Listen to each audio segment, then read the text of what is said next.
This is Financially Fit Business with Ruth King. Welcome to Financially Fit Business Podcast. Here you discover ideas, tactics, news, and information that matters to the health of your business or your clients' businesses. I'm your host, Ruth King. Here's how we will help you increase the financial fitness of your businesses today. In the old days, business just rolled in the door through referrals. You didn't need to do any marketing. Times have changed and marketing is becoming more important to generate business revenues. So, how do you do it without selling and looking like you're selling? My guest today, James Donovan, the author of Book Solid, tells you how. James is the founder of 92 Media, a growth partner for top performing accounting firms and fractional CFOs.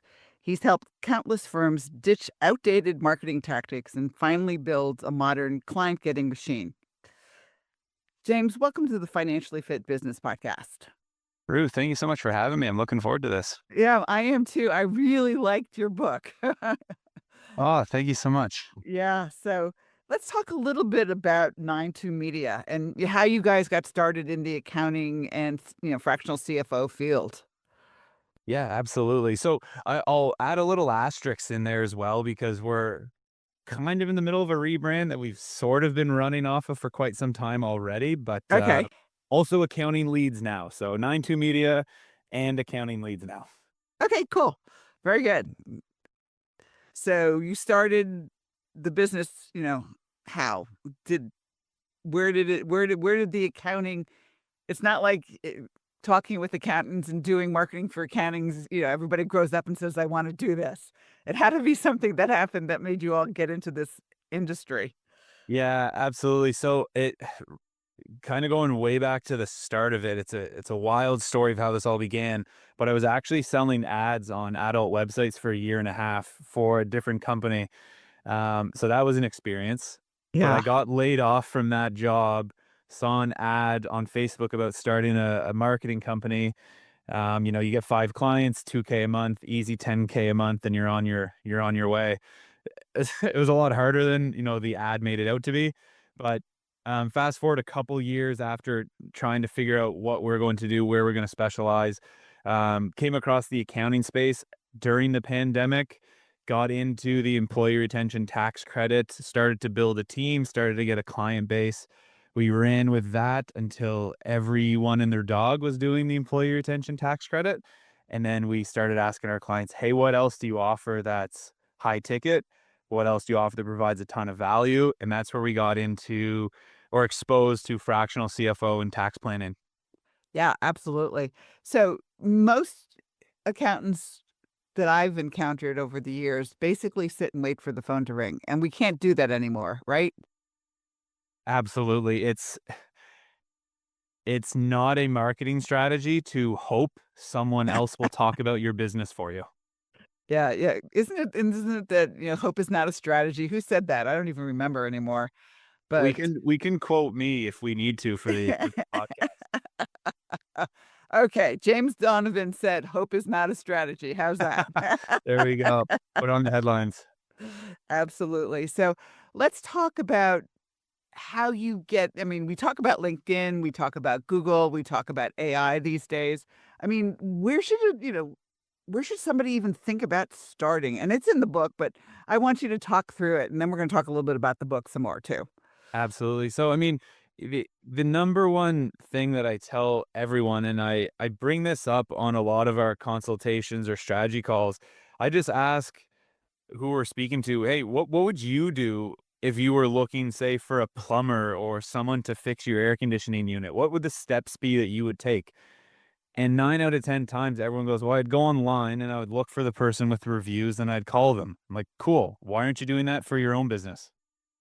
And then you get dead silence, and they give you the deer in the headlights there, right? Yeah. But like, all jokes aside, it's just show up on Google first because that's where everyone's going to find you initially. Google gives you essentially a free website with the Google Business Profile. So use that. People will find you through that first and then redirect to your site. A lot of people put too much weight in their amazing website they just built and, all their social media content. That's great, but people are going to search on Google first for the problem they have, looking for a solution. and you need to show up instead of your competitors, and then they'll go to your website. Then they'll go to your social media. What about LinkedIn? LinkedIn is also a really great spot to be. Growing an audience there. A lot of people get also, again, hung up on, well, I have really good content and I'm sending out messages. Awesome. If it's just your friends and family who follow you, they're going to support you as they should, and they're going to send you thumbs up and like your content, but it's not falling on ears of people who actually can buy your services. So those are the two spots I would say. Like, one, just from a search-based area, be present on Google, and then absolutely grow your network on LinkedIn Yeah. and provide a ton of value there. One of the chapters in the books talks about online reviews, and most people are hesitant to ask for them. But what do online reviews do for them? Online reviews do a ton. One, I'm sure anyone who's listening to this has looked at a review online for anything they have bought or made a reservation for, whether it was a restaurant or they were buying product on Amazon or they were reviewing, again, a HVAC company to come in and service their equipment. So having reviews will, one, build online trust, build that trust online because people don't know who you are yet. But two, it also builds trust with Google, and then Google will promote your business higher than your competitors because you have more reviews. More of that trust has been established online.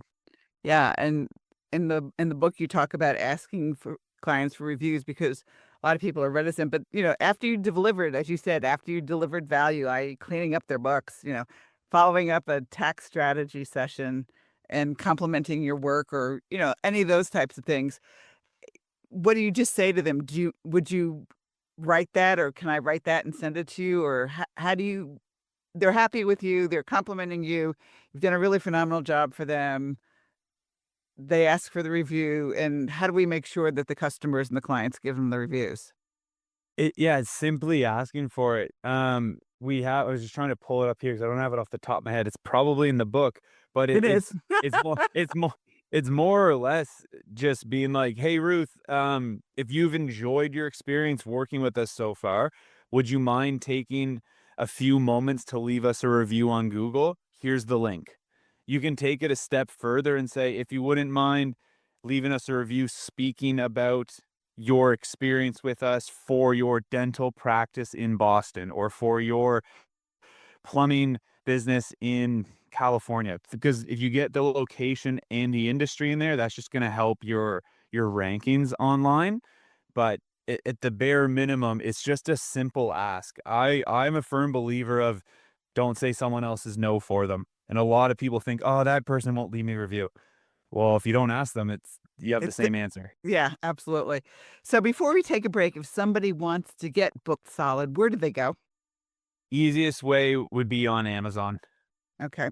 Yep. And the book is called Booked Solid by James Donovan. James, we'll be right back. And thanks to all of you for listening to the Financially Fit Business Podcast.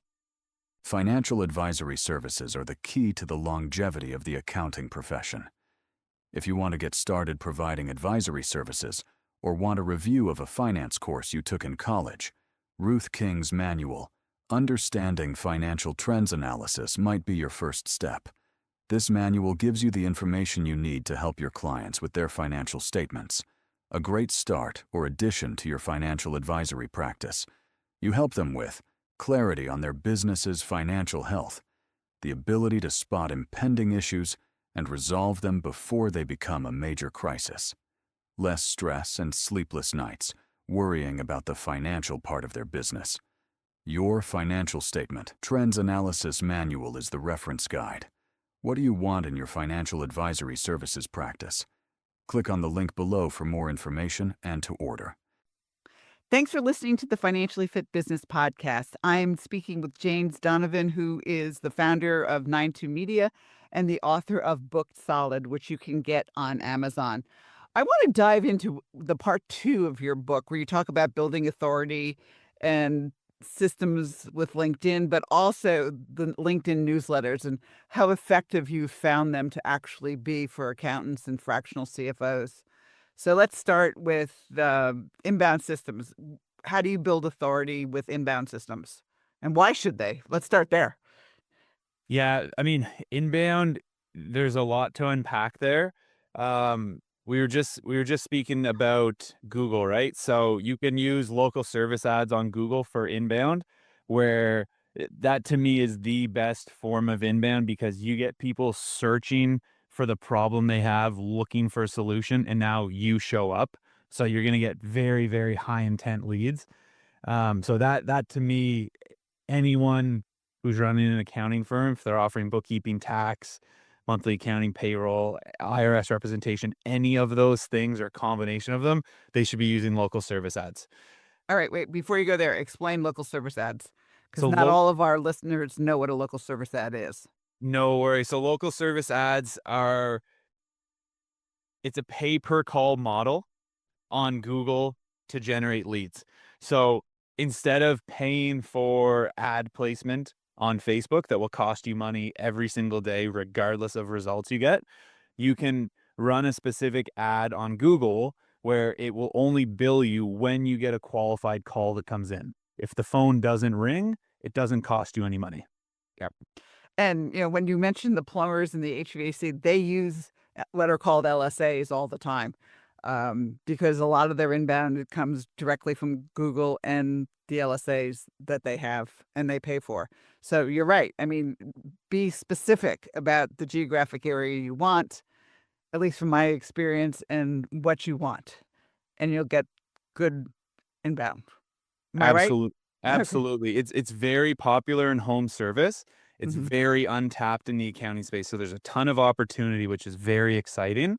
Um, and right now it's kind of just a little hidden secret that not enough firms are aware of. So if you're one of the lucky few who are using it, I mean, I would pour as much gas as you can on that fire before your competitors catch on. Yeah, I would definitely agree. It's funny because we talk about things in the podcast and then people start doing it and then they start seeing their competition doing it or those who aren't doing it see their competition doing it and say, "Oh, I should be doing this." And then everybody is doing it. So, you heard it here. It's still fairly rare, I would say, in the accounting and fractional CFO industry. So, use it to your advantage. So, okay. So, let's look at, we talked a little bit. Let's get the leads in from the LSAs, local service ads, and how does that impact what's going on with LinkedIn about newsletters and building trust and all those sort of things that go on to make you known on LinkedIn too? Yeah, absolutely. So while you're being visible in your local market on Google, as people are searching for what you're offering, they're going to click on your Google business page. You have your brand, you have more brand awareness now. So on LinkedIn, you should be consistently connecting with your ideal clients on a daily basis. And there's different tools you can use to do that. But at the very least, make sure you're connecting with your ideal avatar every day. One of the um, benefits of using Sales Navigator, the paid tool on LinkedIn, is the newsletter feature. The newsletter is awesome because for anyone who's tried email marketing in the past, you know the pains of getting in people's inbox and how hard it is for deliverability. Well, when you run a newsletter on LinkedIn, LinkedIn will automatically push a notice to everyone to subscribe, which is amazing. Once people start subscribing to your newsletter, LinkedIn actually handles that email for you. So we publish a newsletter every week for our clients. So every week LinkedIn is sending out that email, and some of our clients have thousands of subscribers, but there's guaranteed deliverability to the top of the inbox because LinkedIn is responsible for it. That's good. That's absolutely good. And suppose they don't want to write every week. Would you write it for them? We do. Yep. We do write the content for our clients, but what I tell everyone else, and it's in the book as well, lean on AI, not to write it 100% for you, but if you're not great when it comes to content creation, think about what are the questions your clients or potential clients are asking you on sales calls. Put that into ChatGPT and say, these are the most common questions I'm getting. throughout, the last month or around this season of the year, this tax season or this deadline. Help me write an article that will deliver value about this topic. And then from there, scrub through it. So you add that human touch to it, and then just use that as your content. So you don't have to try to create and write everything on your own. Use these tools to help assist with the heavy lifting. Absolutely. And if you don't do the editing, it will sound like it's AI and it will turn people off. Please. Absolutely. And at the very least, just go in and say remove all M dashes so it doesn't have that long AI dash that is so telling it was Yeah. written by AI. Yeah, absolutely. All right. So we're doing all of this. And one of the things that I always like to know is about tracking. And we talk about metrics. And I've talked about metrics before on this podcast. So what matters? What tracking actually matters? What tracking actually matters? That is a great question. At the end of the day, how many leads are you generating? How many of those leads are converting to appointments? And how many of those appointments are converting to revenue in your bank account? That's what I'd be looking at. I'm not nearly as concerned with the cost of the lead per se, to a certain degree. If we're looking at local service ads, an approximate cost of an inbound call is $100. And a lot of people may think that's a lot, but if you're selling $1,000 a month bookkeeping service, now you have an Keep opportunity going. you have an opportunity to 10x your service on that person who has a need for what you're offering, and they're probably going to stick with you for 3 to 5 years. Yeah. So, And that's the LSA is one time $100. yeah, one And time. yeah, so if you're charging them $1,000 a month, as you said, that's $12,000 coming in the door for the year, and you spent $100. Yeah, exactly. That's a pretty good It's a return. no-brainer. It's a no-brainer. Absolutely. So where do you see it? And it's actually towards the end of the book where you talk about the future of growth for accounting firms. Where do you think the industry is going? And we'll end it with that. Oof, that's a big question. I think the industry, there's a lot of excitement that's coming into it with all of the different AI tools that are available, a lot of the softwares that are out there. Um, I think firms need to get on board with AI, or you will be left behind. It's not going to replace the industry, because at the end of the day, there's still the human element and there's still relationships that AI can't replace. But you do need to get AI to help with some of the more administrative or repeatable tasks within a firm, so you can scale and increase your margins. Absolutely. Let AI do the boring, repetitive tasks, and you provide the human element and the reviews and things that are Exactly. necessary for humans. So, Exactly. the book is called Book Solid, Yep, and James, you said we can get it on Amazon, correct? that's correct. So, thank you so much for joining us today. Thank you so much for having me, Ruth. This was awesome. My pleasure. And thanks to all of you for joining us. Choose one thing that you discovered and implement it in your business. These ideas, tactics, and strategies help you make more money, have more free time, and give back. If you like today's program, spread the word. Please review this podcast on any device you're listening to it on. Help a business owner improve the health of his company. For comments or questions, call me at 770-729-8000 or email rking@financiallyfit.business. Thanks for listening. Have a great and profitable day.